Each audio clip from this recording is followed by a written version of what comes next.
होता कौन है राहुल गांधी हिंदुस्तानियों के बिहाफ में, भारतवर्ष के बिहाफ में शी जिनपिंग की लेफ्ट पार्टी के साथ किसी भी प्रकार का एग्रीमेंट करने वाला? यह हक उसको दिया किसने? है क्या, था क्या वो उस वक्त? क्या देश का प्रधानमंत्री था? क्या देश का गृह मंत्री था? क्या देश का रक्षा मंत्री था? क्या किसी भी सेना का सेना प्रमुख था? किस हक से उसने हमारा भविष्य शी जिनपिंग की लेफ्ट पार्टी के साथ एक एग्रीमेंट के तहत बंद करने की हिम्मत करी? क्या सोच करके इसने वो करा? 2017 में जब डोकलाम चल रहा था, क्या सोच करके ये चाइना के डिप्लोमेट से मिलने गया था? किस हैसियत से ये मिलने के लिए गया था? क्या होता है कांग्रेस पार्टी का वाइस प्रेसिडेंट? क्या बिसात है कांग्रेस पार्टी के वाइस प्रेसिडेंट की? क्या बेचता है कांग्रेस पार्टी का वाइस प्रेसिडेंट?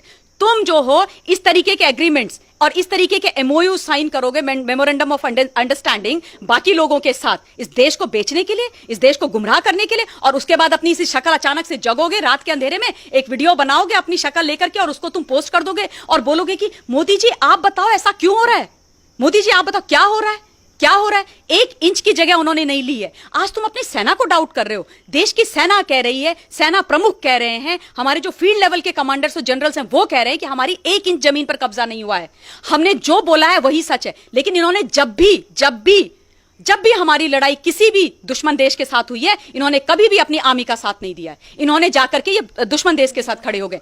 आज भी ऐसे जयचंद हिंदुस्तान के अंदर राहुल गांधी के नाम पर पल रहे हैं। दुख मुझे इस बात का होता है कि मनमोहन सिंह जी जो प्रधानमंत्री रहे हैं इस देश के, मैं उनका बहुत सम्मान करती हूं व्यक्तिगत तौर पे, लेकिन दुख की बात यह होती है कि वो इतने बड़े अर्थशास्त्री, इतने बड़े बुद्धिजीवी वर्ग, वो जो है एक रिमोट कंट्रोल प्रधानमंत्री बन के रह गए, वो विदेश की मैडम के हाथ का खिलौना बन के रह गए। उन्होंने इस देश को बेचने में कोई कसर नहीं छोड़ी, क्योंकि ये जो है नेहरू जी के समय का या 2010 से 2013 तक मनमोहन सिंह जी का, मैडम सोनिया गांधी के का हिंदुस्तान नहीं है। ये वो हिंदुस्तान है जो जब सब देखता है सब समझता है, और हिंदुस्तान का जो 56 इंच का प्रधानमंत्री खड़ा है ना, उसके साथ ये देश खड़ा हो रखा है। क्योंकि उनको पता है, वो जानते हैं कि फौज हमारी बिल्कुल वो जो है बहुत केपेबल थी, है और रहेगी, लेकिन फौज को भी पॉलिटिकल विल की आवश्यकता होती है।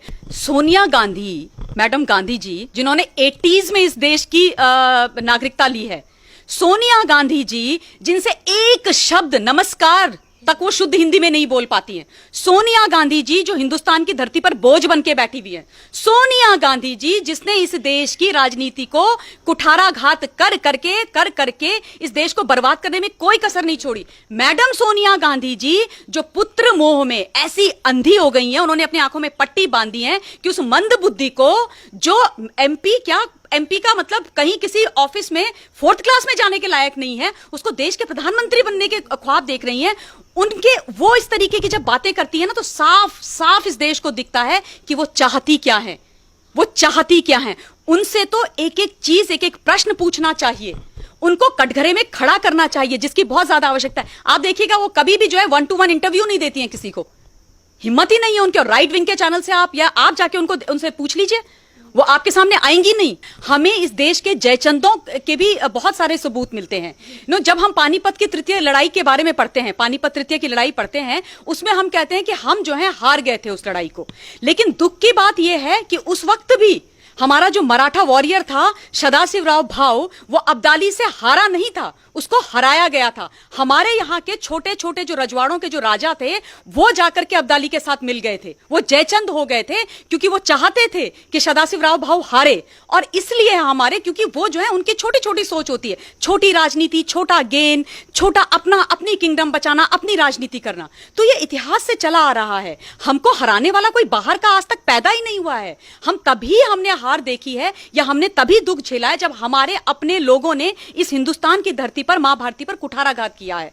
यह इतिहास है। और दुख की बात यह है कि आज भी ऐसे जयचंद हिंदुस्तान के अंदर राहुल गांधी के नाम पर पल रहे हैं। दुख मुझे इस बात का होता है कि मनमोहन सिंह जी जो प्रधानमंत्री रहे हैं इस देश के, मैं उनका बहुत सम्मान करती हूं व्यक्तिगत तौर पे, लेकिन दुख की बात यह होती है कि वो इतने बड़े अर्थशास्त्री, इतने बड़े बुद्धिजीवी वर्ग, वो जो है एक रिमोट कंट्रोल प्रधानमंत्री बन के रह गए, वो विदेश की मैडम के हाथ का खिलौना बन के रह गए। उन्होंने इस देश को बेचने में कोई कसर नहीं छोड़ी, और अगर उनकी अपनी इच्छा नहीं थी तो वो खड़े क्यों नहीं हुए? आप ये बताओ मुझे, आपने जैसे अभी बोला कि 2010 से 2013 तक हिंदुस्तान के अंदर चाइना ने 600 बार 600 बार वो अंदर आए हैं हमारी धरती में, 600 बार उन्होंने हमको आकर के अटैक किया है।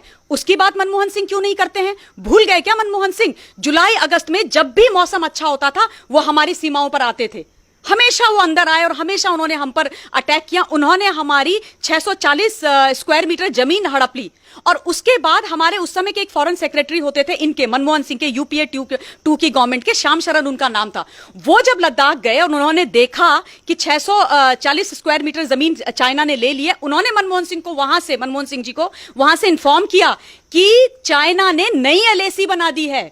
जो पुरानी जो एलएसी थी 60s की, उसको उन्होंने नल एंड वॉइड करके नई एलएसी बना दी है। तब मनमोहन सिंह चुप क्यों थे? तब वो सच्चाई मनमोहन सिंह जी आज क्यों नहीं देश को बताते हैं? राहुल गांधी क्यों वो सच्चाई नहीं बताते हैं? इतना बड़ा धोखा हुआ देश के साथ, आज तक तो इन्होंने कभी देश को इस बारे में नहीं बताया, कभी नहीं बताया।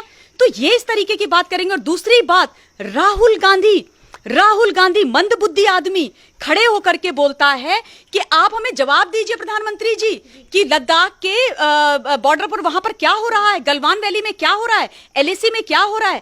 इनसे ये पूछो कि आपके नाना जी इस देश के आजाद हिंदुस्तान के पहले प्रधानमंत्री थे। आप मुझे ये बताओ कि उस समय उन्होंने बॉर्डर्स डिफाइन क्यों नहीं किए?